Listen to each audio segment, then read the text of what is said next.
नमस्कार बच्चों, हमने कक्षा 7 में पहले आदि पर्व और सभा पर्व 2 अध्याय पढ़ लिए हैं। हमने सभा पर्व में यहाँ तक पढ़ लिया था कि पांडवों को द्यूत क्रीड़ा में हारने पर 13 वर्ष का वनवास दोबारा से मिल गया था और पांचों भाई, लास्ट वाली लाइन से पढ़ते हैं, पांचों भाई द्रौपदी के साथ वन के लिए चल पड़े थे। ठीक है, अब अगला अध्याय आज हम शुरू करने जा रहे हैं वन पर्व, क्योंकि जो पांडव हैं वो द्रौपदी के साथ वन में चले गए हैं। शुरू करते हैं। काम्यक वन में पांडव। एक बार महामुनि नारद घूमते हुए धृतराष्ट्र के दरबार में पधारे। सबका कुशल क्षेम पूछने के बाद उन्हें पांडवों के वनवास का समाचार मिला। उन्होंने धृतराष्ट्र को चेतावनी देते हुए कहा कि ठीक 13 वर्ष बाद पांडवों द्वारा इस कुल का नाश होगा।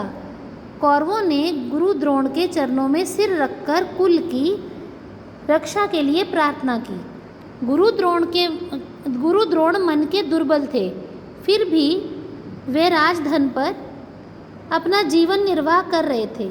उन्होंने कौरवों को सांत्वना देते हुए अनिष्ट से बचने के लिए यज्ञ व दान पुण्य द्वारा पुण्य कमाने के लिए कहा।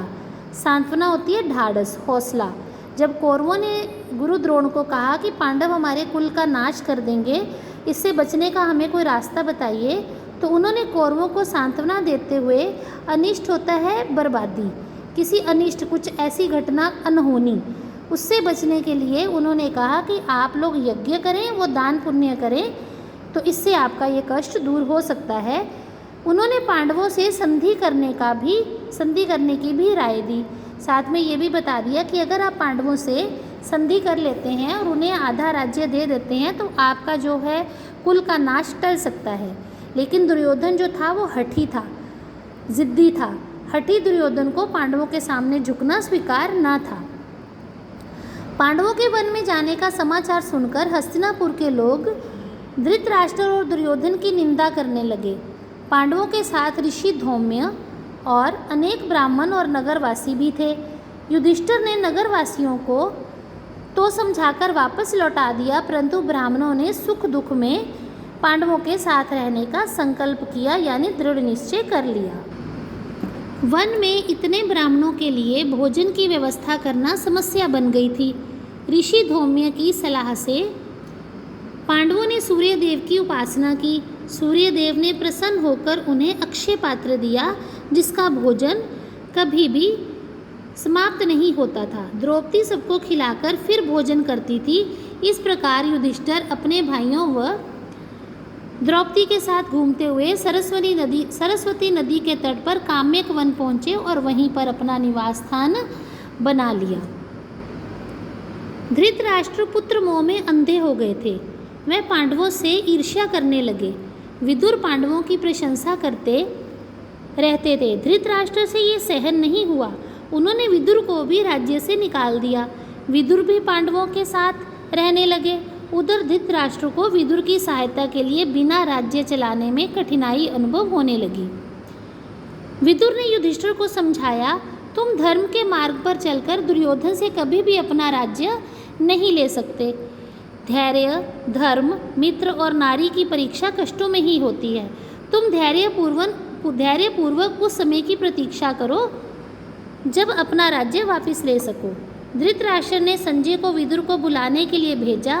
पांडवों ने विदुर को समझा बुझाकर संजय के साथ वापस भेज दिया। पांडवों के वनवास का समाचार सारे भारत में फैल चुका था और ये समाचार सुनकर ये देखिए, विदुर जो है वो पांडवों के साथ मिल रहा है, बात कर रहा है। ये समाचार सुनकर पांचाल के राजा द्रुपद और द्वारिकाधीश श्री कृष्ण सबसे अधिक दुखी हुए। द्रुपद के पुत्र धृष्टद्युम्न, श्री कृष्ण व अन्य कई राजा क्षुब्ध मन से, क्षुब्ध होता है दुखी मन से, काम्यक वन में गए। वहाँ उन्होंने पांडवों व द्रौपदी को धीरज बंधाया। द्रौपदी के श्री कृष्ण के समक्ष बिलख बिलख कर रोने लगी। उसके विलाप से श्री कृष्ण की आंखें भी भर आईं। द्रौपदी ने दुर्योधन द्वारा किए गए अपमान के विषय में अपनी व्यथा बताते हुए कहा, हे कृष्ण, मैं द्रौपदी वीर धृष्टद्युम्न की बहन हूँ, महापराक्रमी पांडवों की पत्नी हूँ और तुम्हारे जैसे महान तेजस्वी की सखी हूँ। इतना कुछ होने पर भी दुष्ट दुशासन ने मुझे भरी सभा में वस्त्रहीन करने का साहस किया। मेरी रक्षा किसी ने नहीं की, ना पिता, ना पति, ना भाई और ना ही तुमने। दुर्योधन और दुशासन को रोका।